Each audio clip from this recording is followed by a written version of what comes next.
Usua Ostolaza, Laboral Kutxa taldeko txirrindularia gaur irabazle izarran, zorionak, gaur lasterketa Laboral Kutxaren kontrolpean eta final polita, zuk irabazten nola izan da eguna?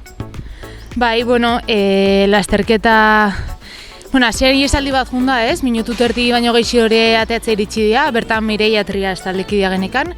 Eta, nik uste lasterketaniko kontrolatuta eraman deula, eta azkenean lezaun zan mendate erabakigarria ez. Eta bertan neritz badio taldekideak iesin du, eta 50 segundu ateatzea iritsi da. Eta talde guztiak oso lan hona indu lezaun arte, hori esan beharra dakat. Eta lezaun hori neritzek eramandu neritzun da horretik ez. Eta gero bukeran muru repetxuan ez, kilometro terdi inguruko repetxo hortan erabaki eta atakatzia ja behin neritz harrapatuta, baina aurrean gindoa zena, baina aurre erabakiko genuen ez, lasterketa, eta murun erabaki eta atakatzia, eta iesinde eta irabazte lortu dut. Muru mendetxoan hankak bikainak ez da?